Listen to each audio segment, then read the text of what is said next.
Hey all, Tom here, and welcome back to another video. I feel like I'm doing an intro on Car Topics Explained. Welcome back to another episode of the Commute on the Racing Joker channel. I am your host, yours truly, the Racing Joker, or just Tom.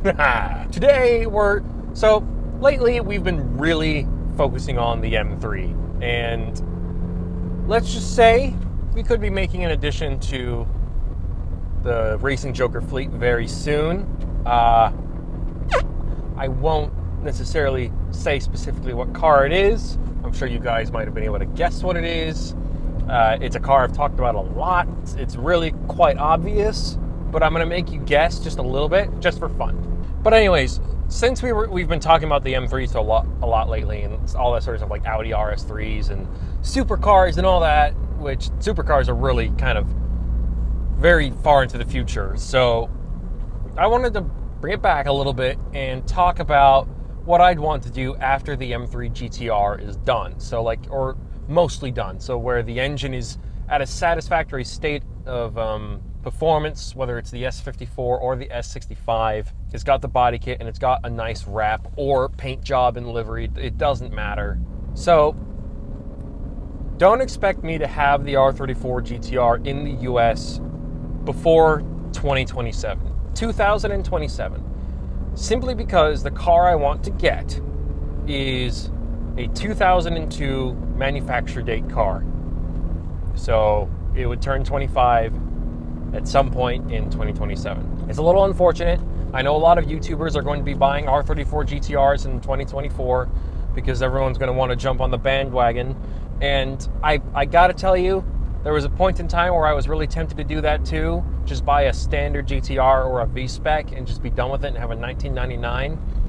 But this is my dream JDM car. You know, I don't have a problem with V-specs and standard GTRs, but if I'm going to get a JDM dream car of mine, ever since I was a kid, before I even fell in love with the M3 E46, if I'm going to get this car, it has to be the best, you know, the ultimate version.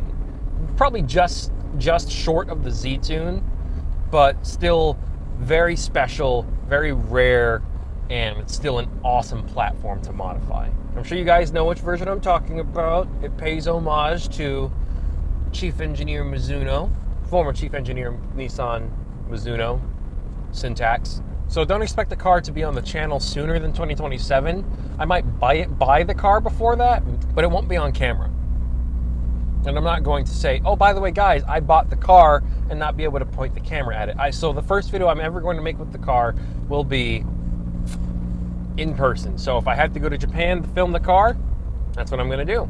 More likely than not, it'll be, I'll go to Japan and say, hey guys, guess what? We have a new car. The third car in the fleet is this car, and we're taking it back to the US. It'll be that, and then I can go and enjoy Japan for a couple days. So I'm thinking I might buy a couple parts ahead of time prior to actually getting the car, kind of as like an IOU to you guys and myself, and also because just in case the parts get discontinued, I'm sure you know which parts I'm talking about. Some very important engine mods that we need to get before the parts disappear forever. But it's all very exciting. So it's going to be a full build. So it's going to be a very rare GTR, and it's going to be a garish, Fast and Furious, Need for Speed style build. And what that basically means is that it's going to be, the color's going to be changed. It's going to have an insane livery of some kind, like really cheesy, garish, bright colors, all that sort of stuff.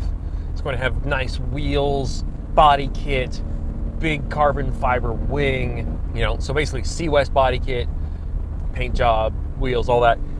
Full exhaust system, probably straight pipe because it needs to shoot fire. Come on. An R34 GTR that shoots fire, it is magnifique. I don't know what this is.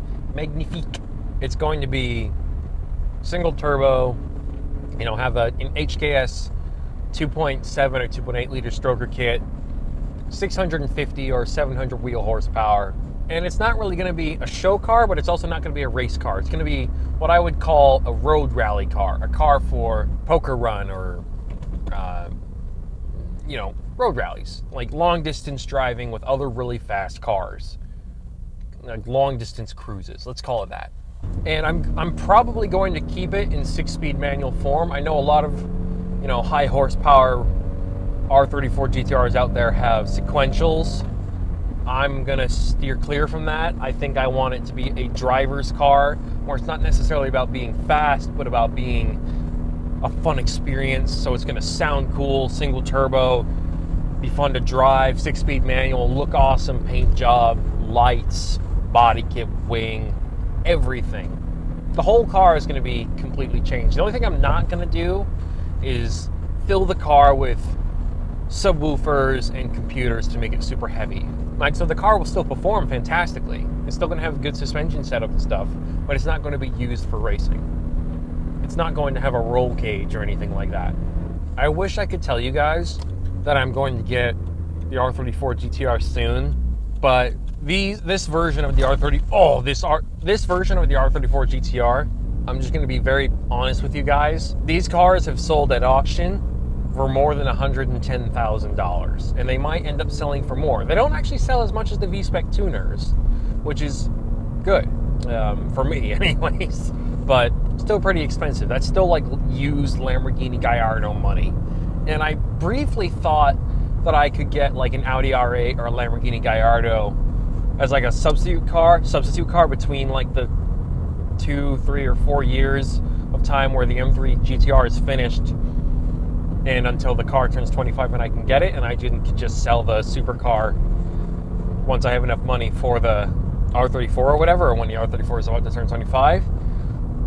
And then I checked to see what the insurance would be for a 2004 Lamborghini Gallardo, and it wasn't great, at least not for someone at my age. It'll probably be better in a few years, but it was more than twice of what the M3 E46 and this car would be every month. So it's not, that on top of the insurance of 2 other cars would be a huge setback in the saving process. And I really don't want to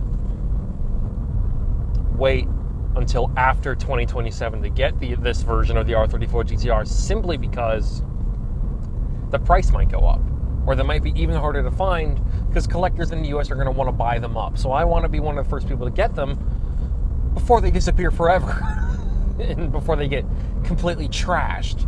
But yeah, I mean, Scout's honor. Haven't been a Cub Scout in a long time, but I swear on everything that's dear to me. I'm not going to list it all because that's actually a very long list. I swear to you guys, the R34 GTR is a thing. I've been telling you for a while now that I was going to find a way to make it happen to get an M3 E46 at the age of 22. I'm going to do it, and I'm also going to make the promise to you guys that we're going to get an R34 GTR by 2027, and it's going to be awesome. Well, thank you guys so much for watching today's probably super short episode of the Commute. I will see you guys next time. The next episode will be the last episode of the Commute. So be sure to give me lots of feedback on the entire season in the comments of the next episode so that I know what to do for future episodes. Thank you all so much for watching. I'm Tom, the Racing Joker, and I'll see you all next time. I love you. Bye-bye.